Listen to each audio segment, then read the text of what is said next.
അല്ലെങ്കിൽ കുഞ്ഞാനാണ്. സുൽത്താനുലുലമ കാന്തപുരം AP അബൂഖുർസാദിന്റെ കേരള യാത്രയുടെ സമാപനത്തോടനുബന്ധിച്ചിട്ടുള്ള പൊതുയോഗത്തിലെ മുഖ്യമന്ത്രി പിണറായി വിജയന്റെ 1 മണിക്കൂർ പ്രസംഗം ഉണ്ടായിരുന്നു. അതിന് 7 മിനിറ്റ് കൊണ്ട് മറുപടി കൊടുത്ത നമ്മുടെ പ്രതിപക്ഷ നേതാവ്. എല്ലാ അടിപൊളി ഉഗ്രൻ മറുപടിയായിരുന്നു. ഒന്ന് കേട്ടു നോക്കി. നമ്മൾ രാഷ്ട്രീയം പറയില്ല, പക്ഷെ ആ മറുപടി ഉണ്ടല്ലോ വല്ലാത്ത ആദ്യം മറുപടിയാണ്. സൈക്കൂല മക്കളെ.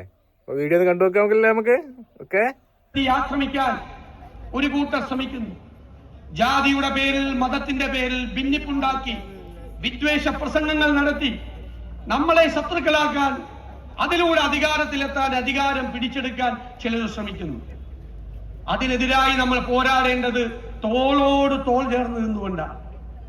ഞാൻ സ്കൂളിൽ പഠിക്കുമ്പോൾ പണ്ഡിറ്റ് ജവഹർലാൽ നെഹ്റുവിനെ കുറിച്ചൊരു ലേഖനം വായിച്ചു, ഒരു പുസ്തകത്തിൽ. അതായത് വിഭജന കാലം, സ്വാതന്ത്ര്യം കിട്ടിയ ഉടനെ വിഭജനത്തിന്റെ സംഘർഷങ്ങൾ നടക്കുമ്പോൾ പ്രധാനമന്ത്രി നെഹ്റുവിനെ ഒരു ഫോൺ സന്ദേശം ലഭിച്ചു. ഡൽഹിയിലെ ജാമിയ മില്ലിയ സർവകലാശാല കത്തിക്കാൻ ഒരു സംഘം അക്രമികൾ പുറപ്പെട്ടു എന്നാണ് വാർത്ത. കേട്ട പാതി കേൾക്കാത്ത പാതി ആരോടും പറയാതെ ഒരു വണ്ടിയിൽ കയറി അദ്ദേഹം ആ സർവകലാശാലയുടെ മുമ്പിലേക്ക് എത്തി. സർവകലാശാല കത്തിക്കാൻ കൈകളിൽ തീപ്പന്തങ്ങളുമായി എത്തിയ അക്രമി സംഘം അതിന്റെ മുൻപിൽ നിന്നുകൊണ്ട് രോഷാകുലനായി നിൽക്കുന്ന ഒരു മനുഷ്യനെ കണ്ട് അന്തം വിട്ടു. അത് വേറെ ആരുമായിരുന്നില്ല, ഇന്ത്യയുടെ പ്രധാനമന്ത്രിയായിരുന്നു. അവര് പിന്നോക്കം പോയി, ഭയന്നു. കുറച്ചു കഴിയുമ്പോൾ അദ്ദേഹം പോയി കാണുമെന്ന് കരുതി വീണ്ടും വന്നു. അപ്പോഴും ആ മനുഷ്യൻ ആ സർവകലാശാലയ്ക്ക് കാവലായി അതിന്റെ മുന്നിൽ നിൽക്കുന്നുണ്ടായി. ഒരു രാവും പകലും പട്ടാളത്തിന്റെ അകമ്പടിയില്ലാതെ, പോലീസിന്റെ അകമ്പടിയില്ലാതെ ജാമിയ മില്ലിയ സർവകലാശാലയ്ക്ക് ഇന്ത്യയുടെ മതേതരത്വത്തിന് കാവൽ നിന്ന പണ്ഡിറ്റ് ജവഹർലാൽ നെഹ്റുവിന്റെ രക്തമാണ് നമ്മുടെ സിരകളിൽ ഒഴുകേണ്ടത്. ആ പൈതൃകമാണ് നമുക്കിവിടെ ഉണ്ടാകേണ്ടത് എന്ന് ഞാൻ വിനയപൂർവ്വം പ്രാർത്ഥിക്കുകയും ആഗ്രഹിക്കുകയും ചെയ്യുകയാണ്. നമുക്ക് മതേതരത്വം പറയാൻ എളുപ്പമാണ്, പ്രസംഗിക്കാൻ നമുക്ക് എളുപ്പമാണ്. നമുക്ക് ഒരുപാട് കാര്യങ്ങൾ പറയാം.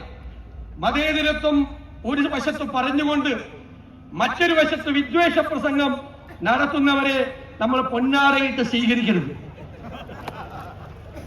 നമ്മൾ മതേതരത്തിനെതിരെ സംസാരിക്കുക, വേറൊരാളെ കൊണ്ട് വിദ്വേഷം പ്രസംഗിപ്പിക്കുക, പിറ്റേ ആഴ്ച അയാൾക്ക് പോയി പൊന്നാടയിടുക.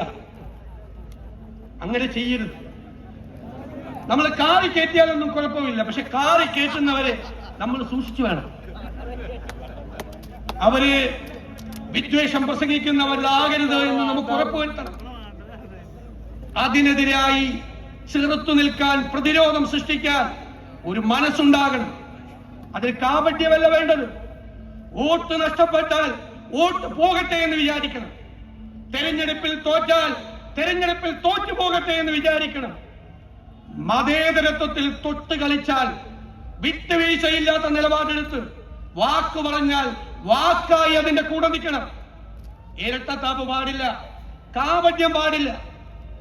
എനിക്ക് ഇവിടെ നിന്ന് നിങ്ങൾക്ക് തരാനുള്ള വാക്കതാണ്, തെരഞ്ഞെടുപ്പിൽ തോറ്റാലും നിരവധി തെരഞ്ഞെടുപ്പുകളിൽ തോറ്റാലും മതേതരത്വം ബലി കഴിച്ചുകൊണ്ടുള്ള ഒരു കോംപ്രമൈസിനും തയ്യാറാവില്ല. അതിനേക്കാൾ വലിയ വാക്ക് ഈ മഹാസമ്മേളനത്തിൽ വെച്ച് നൽകേണ്ടതില്ല. നമ്മൾ കാരുണ്യത്തിന്റെ സന്ദേശവുമായി, സ്നേഹത്തിന്റെ സന്ദേശവുമായി എല്ലാവരും ഒരുമിച്ച് നിന്നുകൊണ്ട് ഈ വർഗീയതയ്ക്കെതിരായിട്ടുള്ള വൻമതിൽ നമ്മൾ ഉണ്ടാക്കും. സ്നേഹത്തിന്റെ വൻമതിൽ, പാരസ്പര്യത്തിന്റെ, സാഹോദര്യത്തിന്റെ വൻമതിൽ. പഴയകാല ചരിത്രത്തിലേക്കൊന്നും ഞാൻ പോകുന്നില്ല. പഴയകാല ചരിത്രമൊക്കെ പറയാൻ പോയാൽ നമുക്ക് ഒരുപാട് കാര്യങ്ങൾ പറയേണ്ടി വരും. അത് ഈ വേദിയുടെ മഹത്വം. അതിനെ സ്പർശിക്കാൻ, അതിന് വെള്ളം ചേർക്കാൻ ഞാൻ ആഗ്രഹിക്കുന്നില്ല.